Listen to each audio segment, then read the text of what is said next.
Three, two, one. Action. Awesome. Welcome, everybody. Welcome to the Beach Fence podcast, where we're talking about life, business, and everything in between. My name is Joanna. This is Talon, and today we have a special guest for you. I wanted to just give you a little bit of background. So she is a registered holistic nutritionist. I have known her for probably like 5 or more years at this point. I don't keep track. I feel like it was just yesterday because it was everything so awesome and good. She is the most caring soul out there. I remember when I had to change positions at work were changing, they're downsizing or whatever. And I was told the day of, and they told me to go home because I was clearly not taking it very well. She came on her lunch to see me, to check in on me if I was okay. Like, this person is like the most like soulful, caring individual. Plus, like, she's super intelligent with obviously holistic nutrition, mood food, which we're going to get into, and as well just overall so professional with what she does. So I'm really excited to bring her on today for you guys on a Saturday, to have you talk with her. Her name is Katie Pangborn. Welcome, Katie. Hi, thanks, Joe. Hey. So thank you so much for coming on. I know we are going through a little bit of a tough time right now with everything going on, and people are maybe feeling a little bit more stressed and anxious, and they just kind of feel like they're maybe backed into a corner and whatnot. And then there's all this meal prep that happens, and all the kids running around all the time. So I thought it was a really cool idea to have you on to talk about the way that you come about nutrition and having a relationship with food, because I know, like, I am not the only one, but I know there are plenty of other women, maybe even some men, probably some men. You don't want to admit it, that's cool. But out there that don't, I'll admit it, that don't have the best relationship with food, because we've been told, like, stay away from carbs, stay away from sugar, stay away from fat, only have this much protein, only have that much protein, like all this kind of stuff. And so I think it's very interesting, because after you take all that and skim it down, like, you can't have anything. Like, have some ice cubes for dinner is what they're what's except you don't want to have anything that's too cold, because that might affect your digestion. Oh, I've heard that. And crunching ice cubes might be bad for your teeth. So.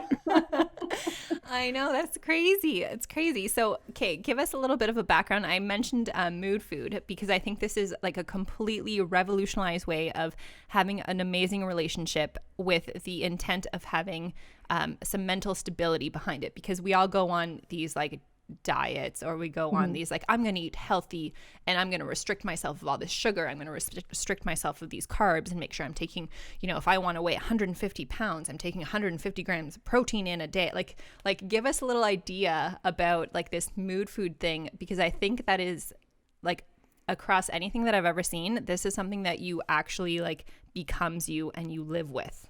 Yeah, absolutely. So I think, like, full disclosure, I feel like it's an important part of my story to be honest about the fact that I coached weight loss, and I coached fitness, and I counted macros of people, and I did pre-boxed weight loss solutions. I did all that through my nutrition career.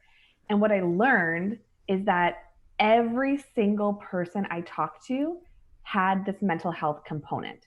So whether or not they were even aware of it yet, this relationship with food is part of our mental health. And it gets so damaged when you start to rattle off all these things that you're not supposed to have. Literally, if you start to think of all the different diets you could possibly be on, everything I learned in nutrition school even, there's no consensus. There's no one food that you can eat on all these diets. Zero. Like, I'm racking my brain trying to think of one. I'm coming up with absolutely nothing. What about broccoli? No, absolutely not. No, that's a cruciferous vegetable, and if you have gas issues, or if you have, there's like 100 different things. There's 100 different things. Actually, 100 is a really small number. It's a bazillion different things. So the mood food concept kind of came out of this after working with hundreds and hundreds of clients, recognizing that no matter what I was coaching, it was eventually coming down to this concept of, we need to break up with food rules. We need to break up with diets to get you healthy. For you to lose weight, I need you to stop thinking about diet. For you to release your inflammation, you need to stop thinking about diets. You need to get off the food rules, because what ends up happening is we completely disconnect from our emotional state, and we're just thinking about physical results. And so I cannot tell you the number of people not that I've coached, because I have always kept this mental health component, but the number of people that I've talked to over the years who go on a diet and they lose the weight, right? How many of us have heard of this? You lose the weight and then you're miserable and you gain the weight back, because as soon as you start opening the door to those restricted foods, it's like a landmine. Yeah. Yeah, it's just, I've been restricted for so long that I'm broken. And if I eat one bite of this cupcake, I'm going to just start rolling down a hill with that never ends. It just never ends. You're just like, it's like a barrel roll off Niagara Falls, right? You just get stuck. Versus the mood food method, which it's possible to lose weight on the mood food method, right? That's one of the number one questions I get is, if I'm focusing on my mental health, does that mean I can't lose weight? The answer is absolutely not.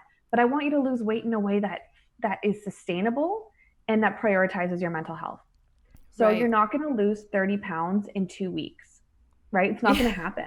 That's and I mean, like, that's a little hard, like that's a little excessive anyways. I mean, like okay, 25 pounds, no. But you're not going to lose weight fast, because if you're losing weight that fast, you're not doing something sustainable. So my clients, if they have weight to lose, a lot of them are finding that, they step on the scale after 4 or 6 weeks and they're down several pounds and they're super happy about it because they stopped thinking about it. They're not restricting themselves. So to answer your question about the mood food method, the two main principles that I've come out of 6 years of nutrition business with is that everything is allowed and you deserve to feel amazing. And that's where we start. So everything is allowed means that there are no food rules on the mood food method. There's no thing that you are eating because my nutritionist said so, or that I'm not eating because my nutritionist said so. It's really individually figuring out how does this food make me feel? And then do I deserve to feel that way? Right. So in the first week of my mood food method programs, we get down hard about the way you deserve to feel. And there's so many layers. But if you have this statement of, I deserve to feel amazing, that's where I start, and people can kind of customize it from there for something that resonates with them. I've got clients that say, like, I deserve to feel like a badass. I deserve to wake up feeling amazing. I deserve to not have this fight with myself. I deserve to show up for my kids, whatever it is. That word deserve is so important because it's about self-worth. It's about saying, I'm going to eat this because it's going to make me better, because I deserve to be better. Versus, I'm going to eat this and I'm going to pay for it later. Or I'm going to eat this and I'm going to go work it off at the gym. Or I'm going to go work off something at the gym so that I can eat that. Whatever it is, right? It's eating to feel good, moving to feel good, breathing to feel good, sleeping to feel good. It's all of these different components coming at you to serve this one feeling that you deserve to feel amazing. And that's a little controversial, that these things that you're saying, because from what people have probably been reading online, it's like, count your macros, make sure you have the right amount of protein, make sure you have the right amount of fats and carbohydrates and like all this other stuff, and limit your sugars under 35 grams a day. Or like, maybe this is just the things that I'm reading online. Like, if I want to get to it's all out there. And you know what I really liked too, is that you had a short little, like, I don't even know if you remember that you did this, but you did a little short YouTube video and you talked about, like, if weight loss is the goal, happiness may not be the answer. Yeah. Happiness may not be the outcome. Yeah. Which is crazy, because most people are like, hey, if I just lose 20 more pounds, then I'm going to be like super happy. If I just, maybe it's 15, maybe it's 30, maybe it's 70 for some people. But when I do that, I will be happy. But that's completely the wrong idea, because then it's like, if I have, then I'll become. But you're talking about already feeling it first and then having it happen. Yeah. Well, it's not letting any one thing stand between you and your happiness, right? Or stand between you. It's not even happiness. Happy is kind of a fleeting feeling. We're talking about mental stability. We're talking about your ability to manage stress and the way life comes at you, your capacity. That's what we're talking about. You can't be happy if you don't have the capacity to deal with stress. Happiness is a feeling. Right? We're talking about like that deep groundwork here. So yeah, I mean, look, I'm a reformed dieter myself. You name it, I've done it. And I Well, started dieting when I was 13 years old. You know, 13. it was 13. nothing. I have absolutely nothing to say, nothing wrong to say, nothing bad to say about my family. But I come from dieters. And I grew up with my mom and my grandma in the house. They were always on Weight Watchers. My aunts were always on Weight Watchers. Some of them still are. And it works for them. But we always talked about weight. Everything was discussed in points value, not health, Wow. not mental health. And I didn't understand. That's nobody did, right? Like I'm still communicating that with family members. That not that they shouldn't do their weight loss program, do whatever works for you, but make sure that you still feel good. So yeah, I mean, if your goal is weight loss, that's fine. Some of us need to lose weight to be healthy and to access the things that we need to be healthy. Some of us, like some people are burdened by their weight to the point that like they have cardiovascular issues or they can't move the way they need to move or whatever is happening, right? But if you can't be happy with what you currently have or are, getting something or being something different is not going to magically make you happy. It's just not that simple, you know. Like we talk all the time, like, oh, if I just had a bigger house, or if I just had a better car, or if my kid just slept more, or if. Okay,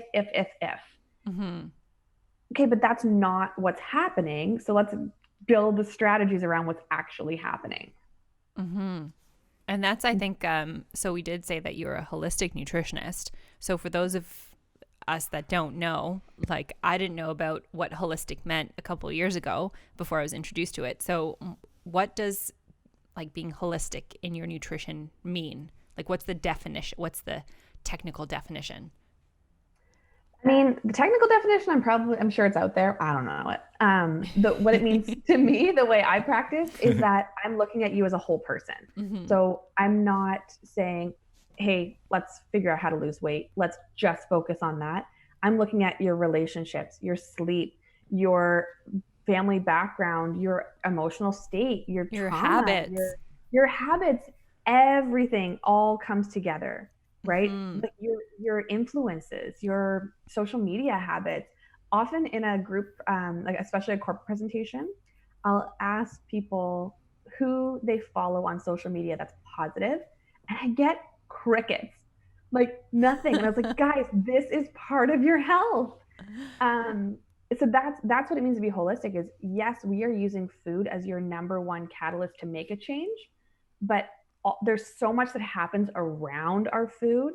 I mean, take a family meal for an example. There's so much happening around that. There's cultural elements. There's who prepared the food, who chose the food, who bought the food, where the food came from, the conversation around the dining table, what else you had eaten that day, what everything coming in with from their day.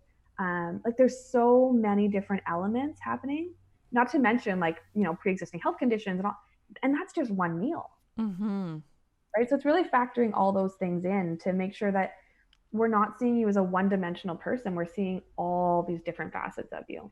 And I think it's really cool because when I first met you, I already knew that you had your own nutrition thing go. Like you strive to become a super awesome holistic nutritionist and your company is called Talking Tree Wellness, which where did that name love come? The name. Yeah, where did that name come from?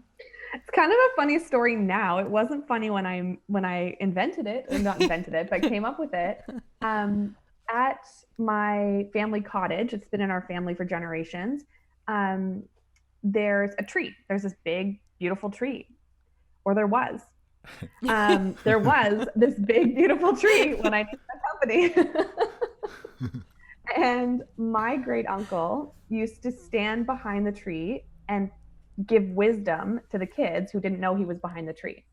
Right. So the kids, like we were getting advice from the tree. It was the talking tree. Right. And then the next generation, my cousin, so my uncle's, like my great uncle's daughter would do it and give this advice to the tree. And like, you know, obviously we knew what it was at that point, but the younger kids, it was always this thing with the talking tree. So as I was naming my company, thinking about like, I wanted it to be significant. My mom actually came up with it.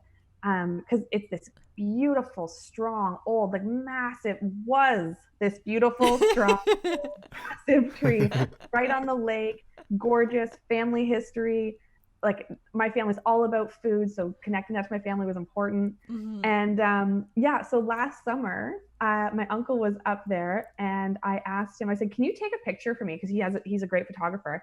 So can you take a great picture of the talking tree for me? And he sent me a pile of wood. Oh.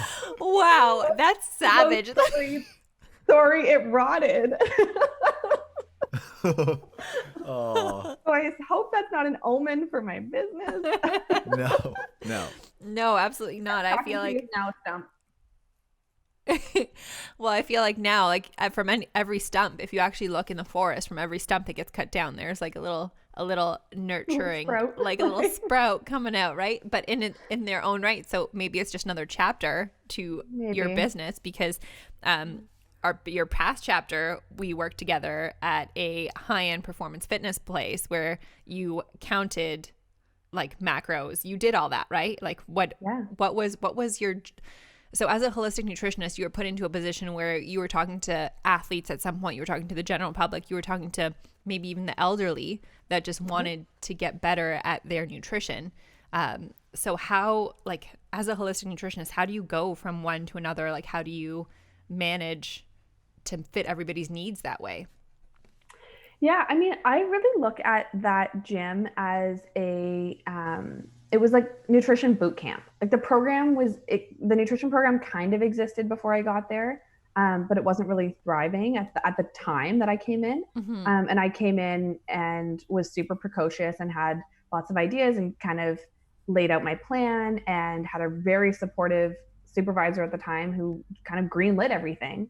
And I just started getting clients and talking to people. And so, yeah, I had a range of, high performance athletes to like, literally, I had a woman who was in her 90s and would come and walk on the treadmill, and then she'd come talk to me because she had arthritis, and we were trying to work with getting her less pain because she loved coming to the gym and she loved walking on the treadmill, and she needed to reduce some of that inflammation so that she felt better to be able to do that. And then everything in between. My hot zone has always been stressed and anxious moms. That's kind of my favorite group to work with. And now you're a mom too. And now I'm a mom. Yeah. Congratulations, by the way. Oh, thanks. Yeah, I have a 2-year-old now. So that process, like I said, it was like nutrition boot camp. I would put people into 10-week programs or 10 session programs. It was usually ended up about 3 months. And we would just get hardcore about people, about their health. And we were in touch throughout the weeks between sessions. There was a lot of that. And the beauty of working at a facility like that is you see your clients throughout the week, just having their workouts or with their trainers or whatever. So you got a lot of those touch points and you really got to know them well. Everybody had different goals. Most people in that situation, if they weren't kind of the high performance folks, most people had weight loss as a goal. Mm-hmm. So I did run weight loss groups. I did restrict their sugar. I did really work with them on what was coming up for them emotionally around restricting foods. Mm-hmm. Right. And that's like I said, this mood food method kind of grew out of all these things that I learned from people. But yeah, we did macros if people wanted them. I was always a little resistant to that. But if people really needed that, we worked with that. People came in asking for keto. People came in asking for intermittent fasting, vegan. I had one lady who was a vegan and doing intermittent fasting. And I use her as an example to this day because she's the only person that I have only woman I have ever worked with who has successfully stayed healthy long-term on intermittent fasting. Because most people, it's just a whole other thing. Wow. Why is that? That's very interesting to me because like I, for example, have been hearing all these things about, sorry to cut you off, but all these things on intermittent fasting. And then I've even done it a few times by mistake. And then now I feel like, hey, if I've done it and I wasn't really feeling that I was doing it, maybe it's something that I could do consistently. So why is that not healthy? It's not that it's not healthy, and there are people who do it. There are nutritionists who swear by it. Most people that do it, at least from my understanding, that do it in a way that's healthy, their eating hours are still like somewhere between like 8 and 12 hours a day. This woman that I was talking to was eating for a 4-hour window. That's really tough because it's difficult to get all the nutrients you need in 4 hours. And be vegan. You said she was vegan? And be vegan, yeah. Now she was diligent. She had some major health issues, and this like she has major inflammation issues that were restricting her ability to walk. So she had that motivation. She had young kids. Like she needed to get this under control, and so this worked for her. This kind of comes back to that principle of like everything is allowed, right? I'm not going to write off any plan or any ideas or any program. But the problem is when you get stuck in this zone of like, okay, I'm going to do intermittent fasting. I'm going to do keto. I'm going to do whatever. There's so many rules associated with those things that you might find 90% of it works for you, but 10% doesn't. And that 10% becomes a real barrier to being able to do the 90% to actually feel good.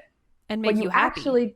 What you actually tend to feel is, oh, I did 90% of it. You don't celebrate that you did 90% of it. You punish yourself for not doing 10. Right. And that's where the mental games come in. That's where the relationship with food gets mixed up. Right. So, and how long is it going to last too? Right. Well, yeah. If we're going on a short-term thing, let's call it a short-term thing. Yeah. So it's, the sustainability and what happens when you come off that diet. That's one of the things I always say about a diet is look at the language we use around it. You go on a diet, which implies that you're going to come off of it. Yeah. Exactly. Yeah, that it's not something that's like sustainable. It's not something that you're changing and this is the way that you're being. It's it's like one of those programs that you do at the gym for 3 months. Like I'm going to do these classes that I'm then later not going to do. So I can be happy and go back to the same things that were making me unhappy, right? Yeah. Right. So you can, that's exactly it, Talon. It's how can I get back to what I've restricted myself from? Right. It's not, versus the mindset of I deserve to feel amazing. This makes me feel amazing. Well, if I feel amazing, I deserve to keep feeling amazing. So I'm going to keep doing these things that make me feel amazing because I want to access this feeling. And then you do something that doesn't make you feel as amazing. And you kind of go, oh, well, I don't deserve to feel that way. And I know that about myself now. I know that I'm worth this better feeling. So I'm going to go back to these things that make me feel amazing. Not because I have to, not because I committed to something, not because it's a rule, but because I deserve to feel amazing. Yep. And I think that's an interesting point because especially now when we're all quarantined, we're all staying at home. I mean, it's so easy sometimes to just, like you've had enough of everything. Like the kids are screaming. Like I don't have any kids, but I hear all the teachers. They scream. They're screaming all the time. Like there's like laundry piling up. You don't even want to get to it. Like you need to make a meal. You don't everybody's running around. What do you do? You're going to pop in a pizza, right? Because that's what works for you, which is fine. But then like you start noticing because people start eating I don't know, I feel like I've gained weight over a quarantine time, not just because I don't have access to the right foods. I'm just in this, I feel backed into a corner almost type of thing but it's right there. I just, I'm just going to have it. But then you notice, if you're and maybe it's just me because you see all these memes online about it being funny, gaining quarantine 15. But I noticed that maybe not all those foods that I crave or I want to eat make me feel good. It's just I just want them because I said no to them earlier. You know, right. So you're just getting back into this well, I'm going to have them now because I deserve it. But it's not something that your body intuitively wants. Right. Well, there's a couple things there. The first thing is that, I deserve it. I earned this. So again, working on that mentality of I deserve to feel amazing and doing all those deep layers first, you start to recognize that eating something that doesn't make you feel good is not actually a reward. Right? I mean, I can feel tell you. So shitty after. Yeah, I mean, I'm not perfect by any means, okay? But I have cupcakes in my fridge right now. My birthday was yesterday, and my sister brought over some cupcakes. Happy And birthday. oh, thank you. Happy belated. And so my sister brought over some cupcakes, and I've been looking forward to these for like weeks. But yesterday night I was so full that I didn't have my cupcakes, and I didn't have the well, my I got a really nice wine for my birthday too, and I didn't Nice. have any, and I'm totally fine not having that because I was really full last night and I wanted to go to bed. Like it was like 9 o'clock and I was still full, and I'm like, well, I'm not gonna stay up when I want to go to bed. I don't want to stay up to eat something that's going to make me feel worse just because it's my birthday and I'm supposed to. Versus like I could eat that cupcake today, it's still fine. And that wine is gonna stay fine, Like, And it's probably so going to how do taste I better today when you're not that full and when you can enjoy it more, because I find sometimes like, okay, I have dinner and I'm full, but then you want dessert because you just want it. And then you want something stuff. sweet, right? Yeah, you're going to stuff your face and then it's not even going to Yeah. be as good anyway. Yeah, yeah. So that's one piece. The other piece is this whole quarantine 15 thing or COVID-19 or whatever you want to call it, right? It's really tough on your psyche because the truth of the matter is that food is comfort. We all associate food with comfort and we all eat emotionally. It's part of our design. Um, and food lights up certain parts of our brain. Certain foods light up certain parts of our brain, and that might be something different for me than it is for you. Um, that just signal pleasure and release this calm through your body, and that's not to be discounted. You might gain weight during this time, but are you gaining weight because you are fueling your body with things that make you feel good, that make you feel comforted, make you feel stronger, make you feel ready to take on the next day, ready to have a toddler scream in your face for the next 8 hours? Like what is going to actually give you that fortitude to do that? Yeah. And ideally, if you're being honest with yourself, it's probably not sugar and all of that, right? Maybe it is because everything's allowed, but it's probably not.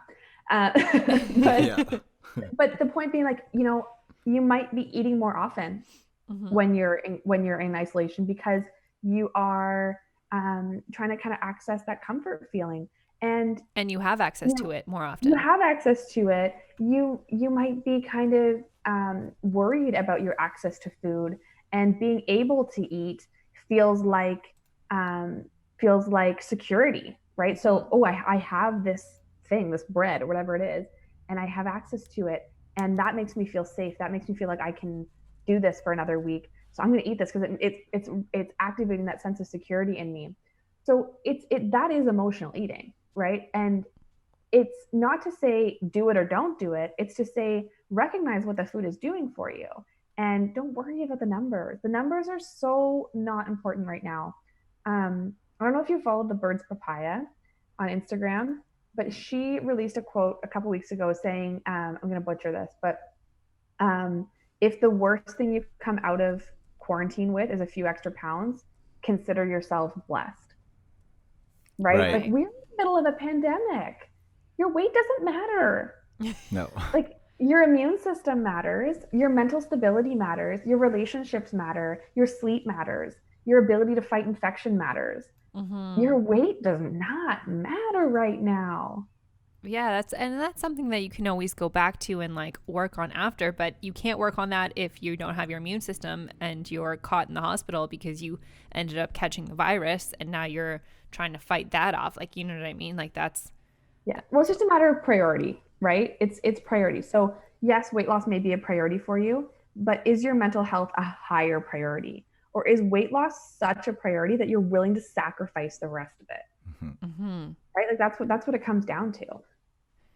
Yeah, like this is so interesting because like working in such a high performance facility, like you see people going into competitions like these, like bikini competitions and all this kind of stuff. And I just like workouts twice a day, sometimes even 3 times a day. And I'm like, oh my God, like there is no way, like you're just consumed with that. And, you know, maybe some people are just so passionate, great, and it works for them. But I know that there are people that are struggling while they're doing this, and they're definitely putting their mental health at risk. And then when they stop that, or when they get injured, and then now they can't get to the podium or try to compete on stage, like, it's like, you know, the what do you call it? Those doors just open and all the waves come crashing in, and all of a sudden, like, you don't see them online anymore. And now they're like, they need therapy. They're going to all these things because it's true. They've now given up everything else for their weight loss goals or whatever goals that they had.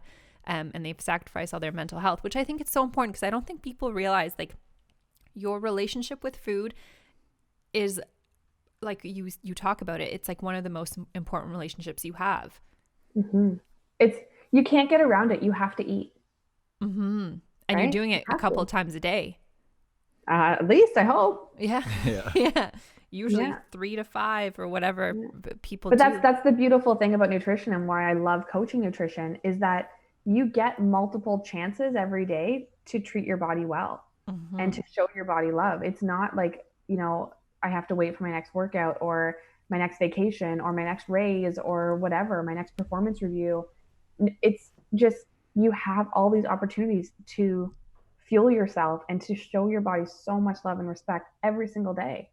And people get very caught in the on track, off track, on the wagon, off the wagon, good, bad, all this, these dichotomies. And I always tell people, like, it doesn't matter, because as soon as you diagnose yourself as off the wagon, then you just, again, it's that barrel roll off Niagara Falls. It just goes downhill, because you're like, well, if I'm being bad today anyway, then I might as well be really bad. But what you're really doing is, every time you're doing something bad, you're telling yourself, I deserve to feel bad. Versus saying, okay, breakfast, that was a miss. I did not feel good with what I ate for breakfast today. So how do I deserve to feel? How can I recalibrate this so I feel a lot better this afternoon? And the number one thing you can do is eat some good food and move your body. That's Yeah, I think that's a big trap for me too, because I do that a lot, where if I eat something shitty, I'm telling myself I deserve to eat that because I've done a lot of work today, or I ate healthy for a couple of days, and that's how I'm framing it in my head, like, I've earned this. But what is it that I've earned? I'm thinking I've earned to feel good by eating this food that makes me feel good, but it really doesn't. It makes me feel like shit. So, right, what you're saying is I'm choosing to do something that actually makes me feel bad, but I'm thinking that it's something that I deserve. That's a good thing, right? It's just that it's a weird way to think about it. It's kind of a loophole in a way. Yeah, and you're not the only one, because, like, I've done that multiple times too. Like, I've seen Katie myself, like, when I was when we were working together, like, I went and I had, like, this, like, a goal, this strategic goal that I was going to lose this many pounds, and I went and I saw her and we laid out a plan, because I was like, nope, Katie, this is what I need to do. I almost told her what to make me do, and I just wanted to hear her say it so they would reaffirm what I was thinking. And I'm persuasive, but so is she. You are.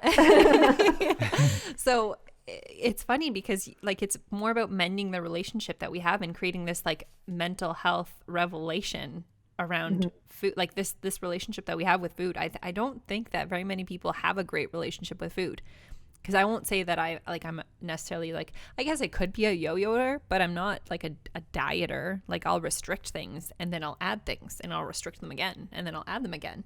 And then most of the time, I was talking to Talon before we started, because he asked me, he's like, what do you think your relationship is like with food? And I said, well, it's probably not as great as Katie's.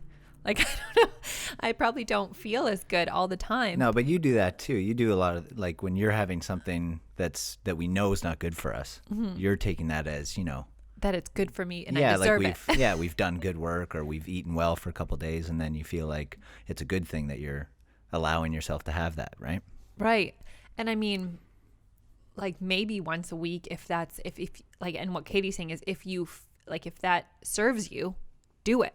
But if it doesn't serve you, if it doesn't serve your body, then you're just catching yourself in a trap, because you're thinking that it's good for you, and you're trying to convince yourself, and then you feel like shit after, which is so but where does something like that, like a crappy food, like sugar, and that doesn't really serve anybody? How can that actually serve somebody in a way?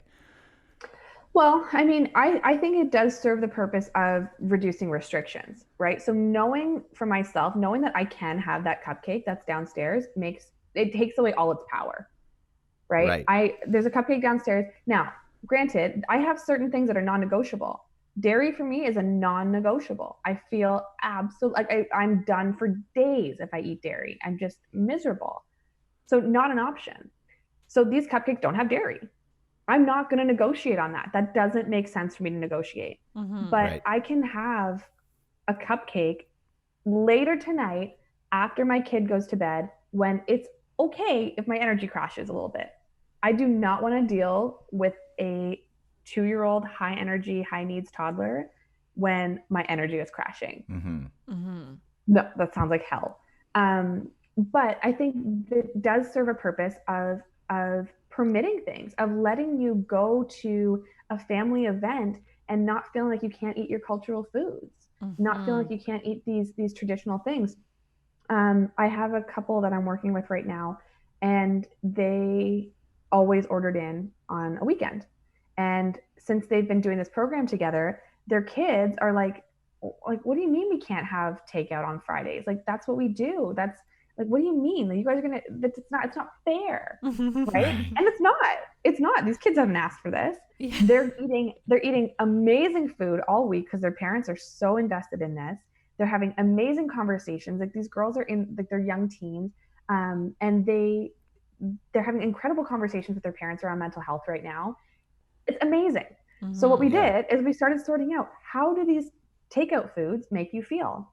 And this couple was able to determine that there was this one pizza place that they ordered from, that they got certain toppings on their pizza and they felt fine.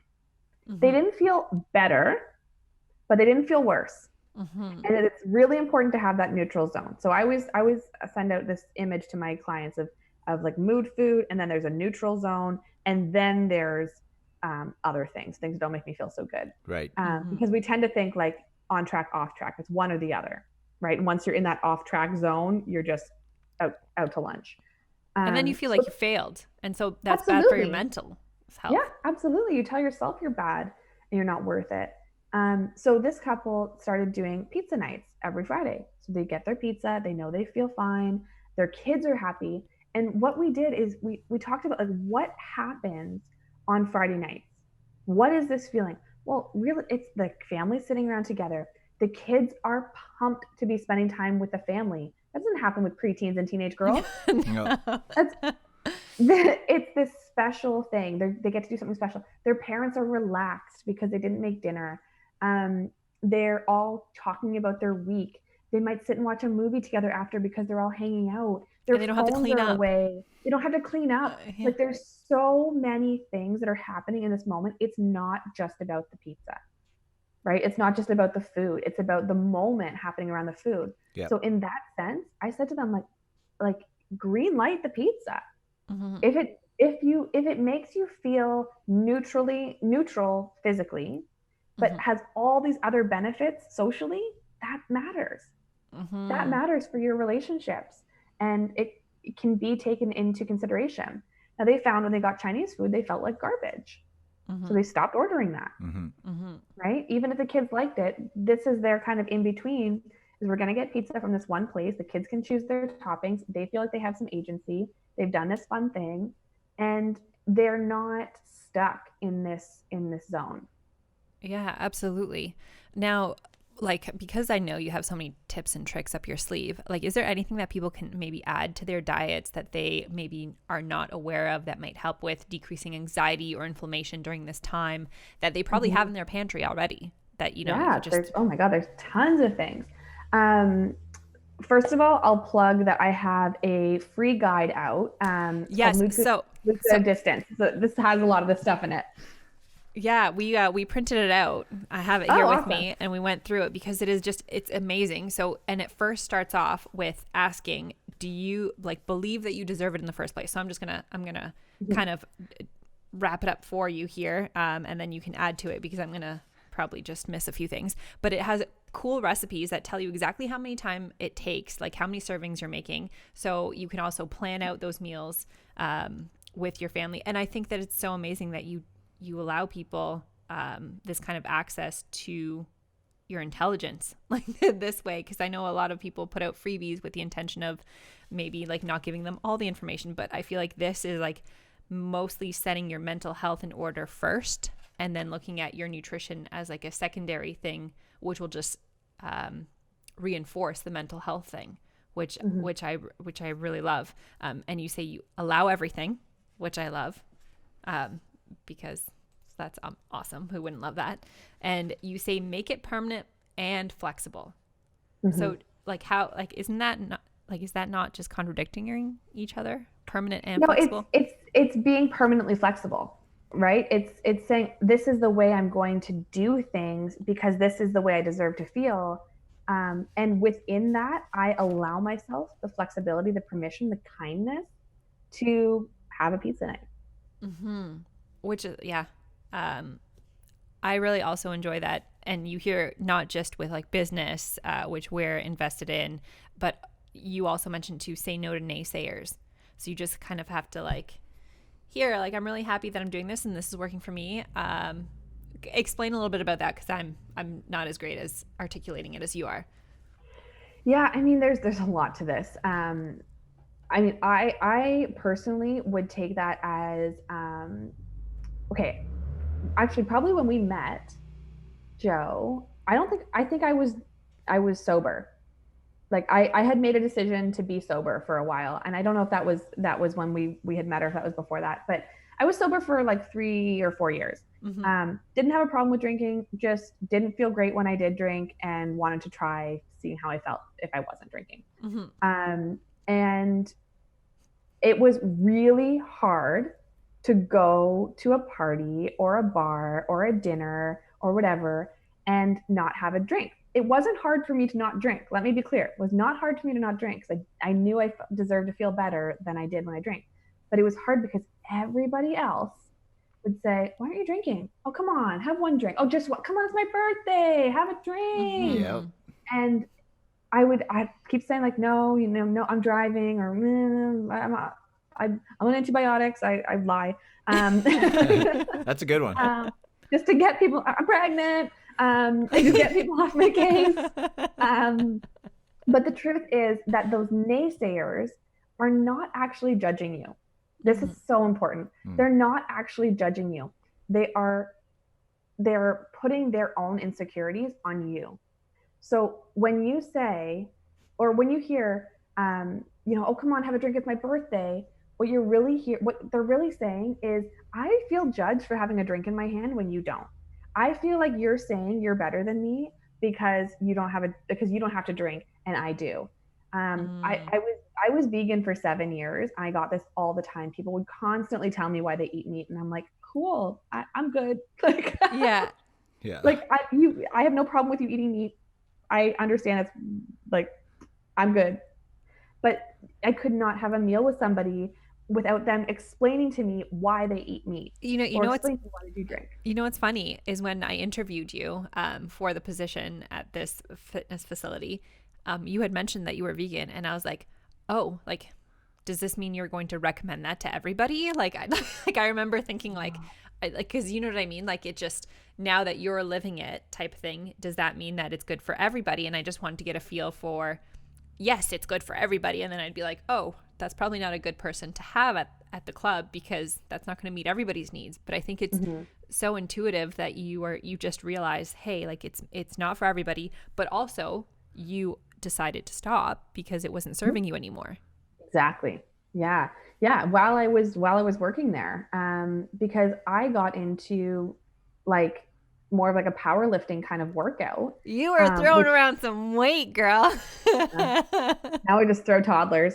But yeah, I was doing this, and I would be working out next to people like yourself. Like we would be lifting similar amounts, and we'd be working. Oftentimes I was working out more than the other girls were because I was trying to figure out why I wasn't building the muscle that everybody else was. And it wasn't about weight, but I was working hard, and I thought it was strange that I wasn't building the same muscle. Whereas like, Joe, I feel like you did like one pull up and you're like, bam, back muscles. The traps never go away. I find never, even now, don't even need to do pull-ups. Yeah. So I couldn't figure out why that was happening. And then I started to look at my diet and realized that like I was drinking 2 to 3 protein shakes a day, trying to get the amount of protein that I needed. I was restricting my carbs. That has never worked for me. That has never felt good. I was dizzy. I wanted to throw up in my workouts. My anxiety was through the roof. My adrenals were burnt out. And of course, I wasn't building the muscle I needed to build. I didn't have the resources to do that. Imagine going to try to build a house and all you got is the land. Yeah. You have no material. You have nothing to build with. And you're like, make it a house. That's not the way it works. No. You can't hammer air and expect a house to be built. So I didn't have the resources I needed to build that house of my body. And so I was just getting depleted and depleted and depleted. So yeah, it was while I was in that zone that I decided, okay, I'm going to try to eat eggs. I'm going to try to eat some fish. I'm going to try just see how I feel. And I think still, having eaten this way, like having been back on meat for so long, I still have no dairy in my diet, no red meat, because I don't feel good when I eat those things. I eat chicken a couple times a week. I prefer to eat fish because that's what makes me feel good. Mm-hmm. Right? And it's a more intuitive thing. I remember when you told me you were having eggs and chicken broth, and I was just like, but that's not vegan anymore, Katie. You can't do that. And you're like, well, I stopped. And I'm just like, what? Like, how do you just stop? Yeah, because a lot of people they're eating things because this is their compartment. This is their well, box. no, they're like the reason I went on so many crazy diets is because I read that this is gonna, change this for me or make me feel this way, or instead of actually taking the building the awareness to actually just look at it and decide, like, you know what I mean, consciously see what actually makes me feel good and doesn't make me feel good from the baseline, not just wanting this all-in-one system that's going to make me feel good, jumping from one to another, not eating this, not like I've done it all too, right? I've done everything, every kind of diet. So we were like, I was vegan for 3 months. Talon was vegan for like half a year. Like we tried it. And around a Polish family, that doesn't really work very well for any occasion. So it just, but that's important, right? Like knowing that you have to give up cultural things. No, listen, I still think that a plant-based diet is like one of the healthiest, most holistic ways you can be eating. But an Oreo cookie is vegan. And French fries are vegan and gluten-free. Yep. Right. So when you put yourself in this box of I'm vegan, and that, like, honestly, that was the hardest thing for me. It wasn't about eating the meat. I could mentally get there. But the hardest thing for me was I was 7 years of being able to say, I'm vegan. That's what I am. It's an identity. Yeah. And all of a sudden I'm not that. So what am I? Like you have to really wrestle with that emotional piece, because that was my connection with food, was I'm vegan and I will eat these things or not eat these things, knowing that I don't feel good because I'm vegan. And that's what I've decided to do. I have to stay committed to that, because what does that make me if I don't stick to this identity that I've chosen for myself, right? I didn't want to be a flake. Yeah. But what is that identity worth? Is it worth not feeling good? Yeah. And it's not. And I knew I wanted to get pregnant in the near future, and my adrenals were completely burnt out. I was not going to be able to get pregnant, right? It was not going to be an option. So yeah, just kind of changing to listening to your body and saying, like, how does this serve me? Can I get rid of all my labels and just eat what serves me? You've mentioned adrenals a few times. Like, how do you know that your adrenals are burnt out? Like, how would you know? Is there a test, or like, what is there? There are tests that you can do. You can test your cortisol levels. Ultimately, it comes down to the feeling, and the feeling most associated with an adrenal fatigue or an adrenal burnout is wired and tired. So that feeling of like at 10 o'clock at night, like you could stay up and like, yes, next episode, because I can't sleep. And you kind of just like, your brain's kind of running, or you kind of hit your energy peak in the evenings. But all day long, like, you are exhausted and you're kind of dragging and your brain's kind of foggy. That's kind of most associated with adrenal fatigue. Mm-hmm. And so that's an interesting point, because I feel like, first of all my high school students have that. Like if I could just be a doctor and self-diagnose, like all of them are staying up till 4 a.m. and they're like, Miss, 11 o'clock lecture is too soon. 11 in the afternoon is too soon for them.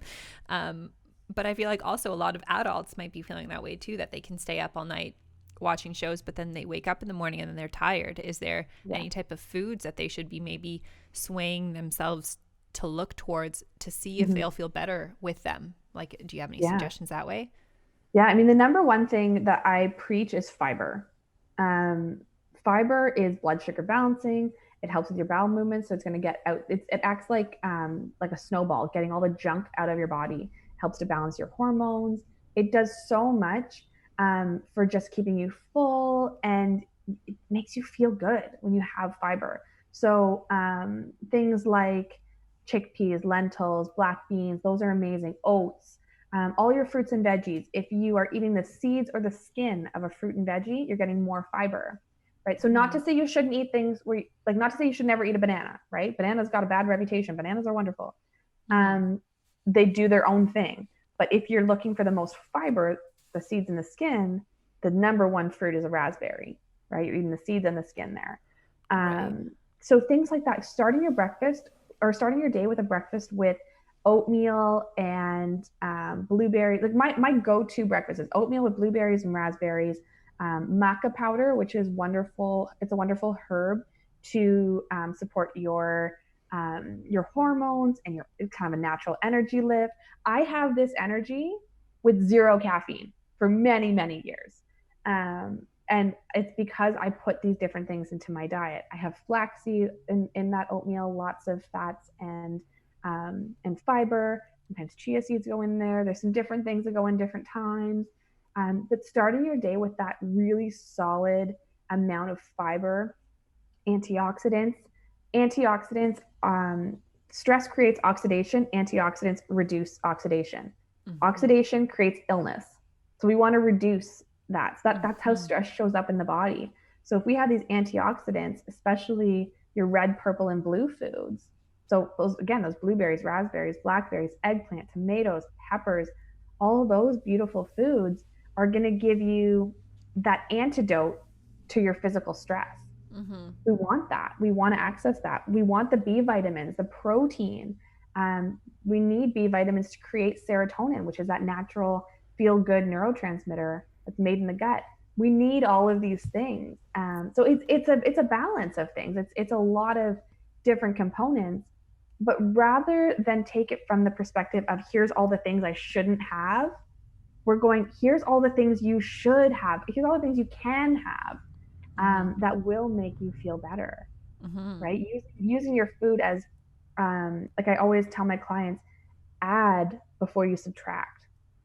Like eat more stuff that makes you feel better before you start to think about getting rid of the things that don't make you feel good.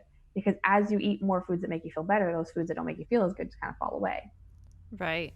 That's so interesting, because as you're saying that, I'm just like my every program in me that like over the years is just like, add more. Like, do you understand how much weight I'll gain if I do that? So it's an interesting thing to notice. But once you start having like 1, 2, 3, 4, 5 healthy meals, you just don't feel like you need that cake. You don't feel like you need like whipped cream topping. You don't feel like you need ice cream and stuff like that. So like, I'm sure I'm not the only one out there, I hope, but I feel like oh God, no. You know what baking is happening right now? There's literally a shortage of yeast.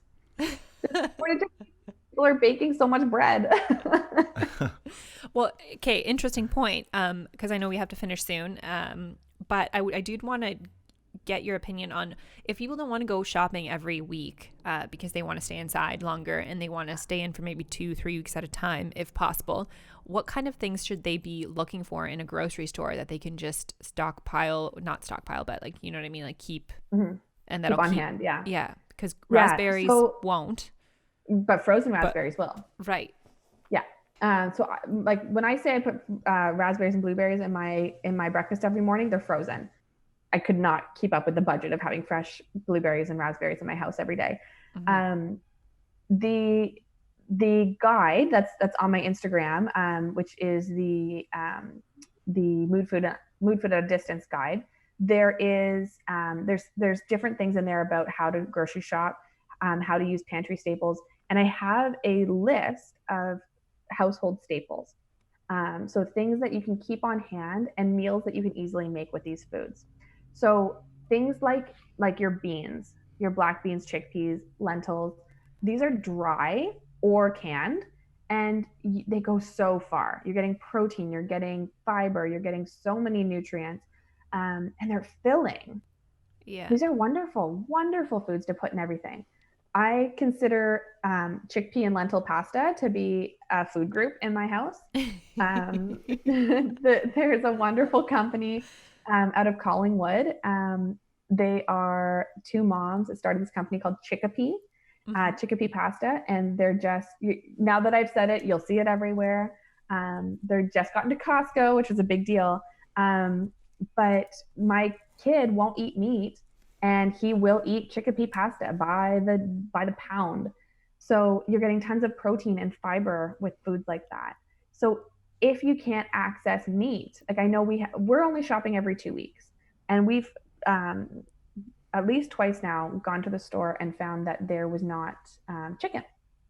So that's fine. We can improvise. We can work with that, because your beans can be your protein for your meal. Mm-hmm. Having grains and stuff like that on hand will kind of round that out. Mm-hmm. Having your frozen foods, it's okay to buy frozen. I don't know why frozen food got such a bad reputation.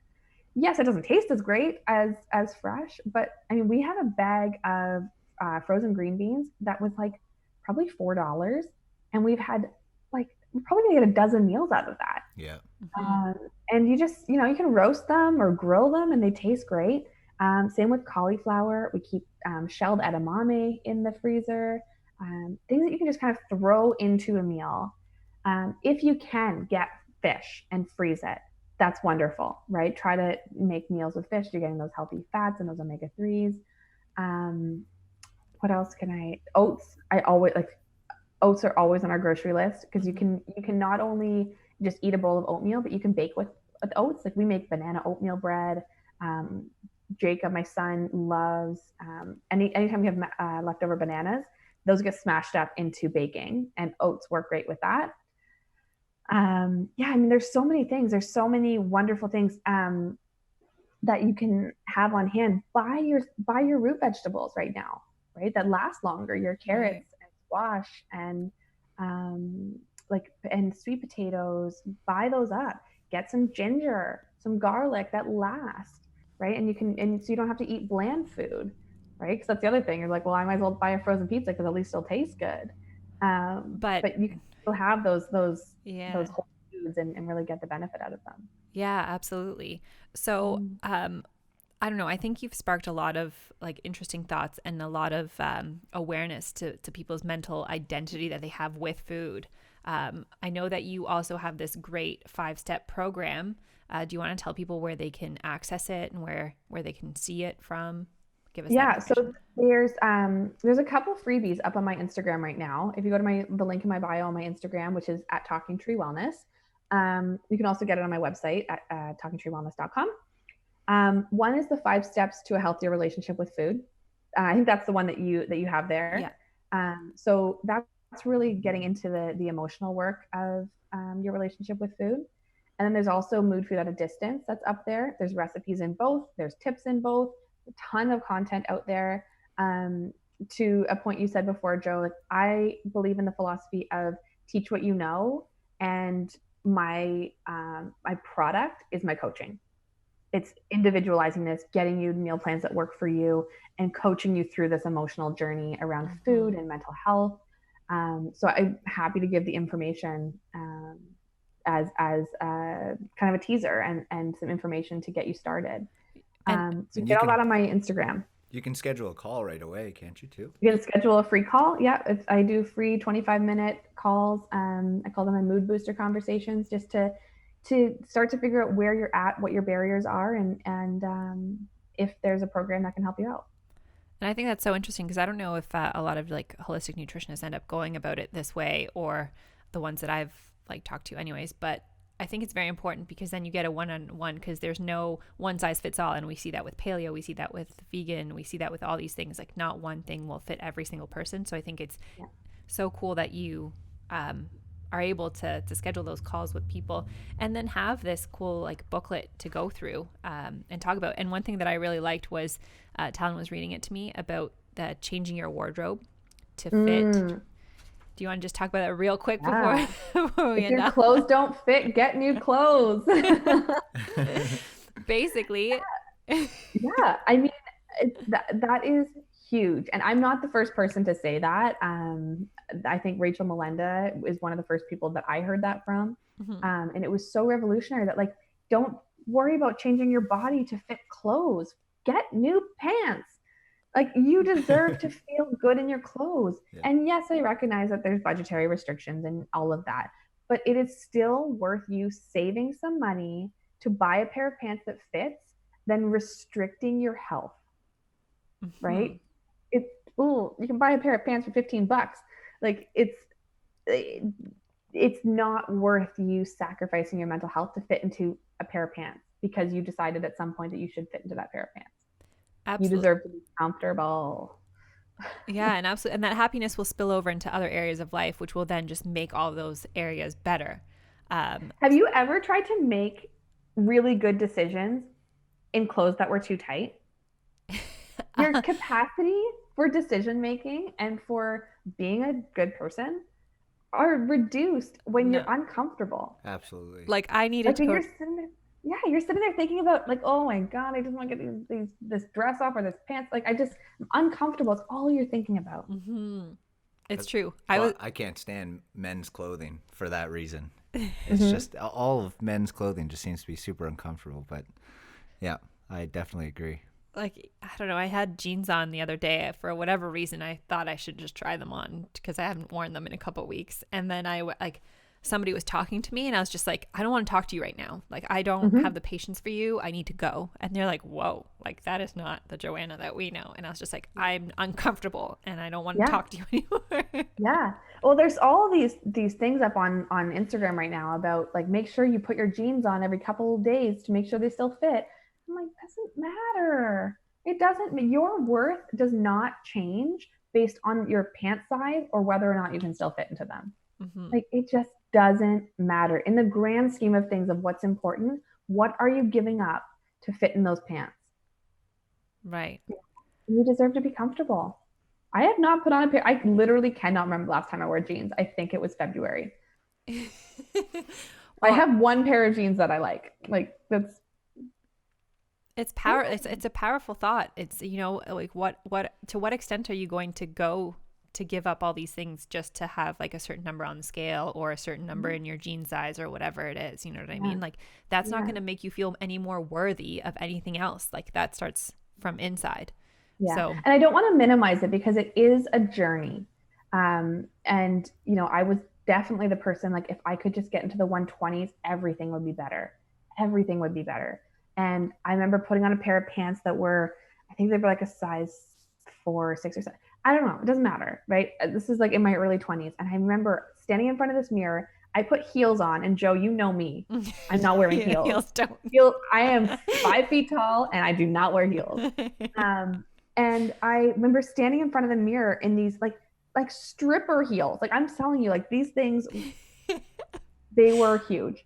And going like, okay, look at me, look at my legs, look at my butt, look at me go.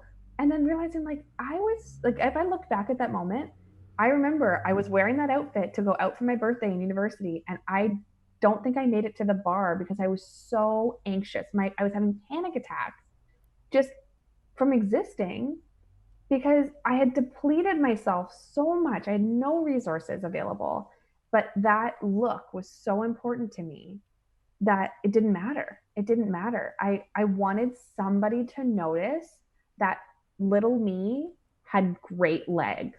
I wanted somebody to say it. Anybody. And it didn't matter. I sacrificed so much to get there. So I don't want to discredit the fact that when you're programmed to believe that weight loss and pant size is the most important thing, this is not an overnight shift. That's why I do 12-week programs. Like, this is a journey we go on together. Mm-hmm. It's not supposed to happen overnight. We have to really unprogram those thoughts. And people have to be willing to unprogram them too. I mean, like, I feel like even 12 weeks for some people, like, this is a lifetime of programming that you're trying to undo in a still like a fairly recent amount of, like, a short amount of time. So people really have to be invested in themselves to want this change and want it enough. You know what I mean? Yeah. There's a lot of support in the program. That's why, like, we meet every 2 weeks virtually. The program was always online. Mm-hmm. So it works great right now. But we're in contact through food and mood journals. So we're not counting anything, taking a snapshot of what you're eating and spelling out how that food made you feel. So we're in touch that way multiple times a day. We're in touch through a chat multiple times a week. I offer crash bonus sessions if you're having a tough week and you talk in between. Like, there's so much support because you're making a complete life change by doing this, and you got to make it sustainable. And I think it's really interesting because you lived through this yourself. Like, you have your own story and you're really living and breathing this message. And I think it's important for people to know, because there's plenty of other people that I see, whether it be in business or anywhere else, that they're just trying to make a quick buck, or like, oh, I'm gonna put this program together, and here, like, I know this will be helpful, but they're not like 110% behind it. Whereas, like, this is exactly what you're living every single day. This is what you're putting out on all your socials. You know what I mean? And you're really behind this. Plus, like, you have people that have the results, that have done it and worked with you. And I'm sure there are plenty of amazing testimonials that we are going to be seeing anyways, because it's just, I just probably haven't seen them all yet, but there are amazing ones. And I don't know, it's just such a great feeling to know that, like, you're living and breathing what you're teaching at the same time. And, like, you care so much about people and their mental health. Well, and that's just it, right? Like, every, like I said at the beginning, every type of coaching I've tried to do in the past has always ended up being mental health coaching. Like, it always comes back here. That's my roots of my health. Everything I do is for my mental health. Every single thing I do. My mom was commenting on that because right now, people who have never experienced anxiety or this level of stress or this level of like obsessive compulsiveness, this level of cabin fever or fear of leaving the house, like, people are experiencing mental health issues right now that have never experienced them before. And the folks that have dealt with mental health issues before, some people kind of have an advantage right now because they at least have some tools in their toolbox and strategies. But my mom was commenting that, like, because this is not something that she kind of comes up against in a normal day, she was like, wow, I'm starting to realize the number of things that you do every single day to support your mental health. It's just woven into your life. I said, yeah, those habits were all built slowly over time. But now, yes, every move I make, every breath I take, literally every breath I take, because I'm consciously breathing to keep my heart rate down, to oxygenate myself. Like, I really think about all those things mindfully to keep my mental health under control, because if I don't have my mental health, I cannot be the person that I want to be. Like, I don't know, that's true for everybody out there. So I'm sure everybody's connecting to this message. So thank you so much, Katie. I know we went over our hour time, and you probably have a 2-year-old toddler that definitely wants your attention. But I do want to thank you for being on here, sharing some amazing wisdom. Reach out to Katie. Her Instagram is at Talking Tree Wellness. We'll post up all of her Facebook, Instagram, all of the information. Download her freebies, because they have amazing recipes plus amazing tips on mood, food, and changing the way that you mentally think about your relationship with food. I think it's incredible, amazing. Thank you so much for coming on. I am thanking you from the bottom of my heart, because you are such an amazing person. So, like, thank you so much, Katie. Thank you. It's so nice to chat with you guys. I'm so pumped that you have this platform, and I really appreciate you sharing it with me. Hopefully we can have you back on again. Maybe when we can sit in person together, it might be a little bit of a different vibe. That would be nice. We'll have some dairy-free cupcakes as well before we start. Sounds good. Thank you everybody for listening. You are listening to the Beach Fence podcast. Talon, Joanna, and Katie are special guests. Check out our next ones coming up and hit the subscribe button if you liked what you saw.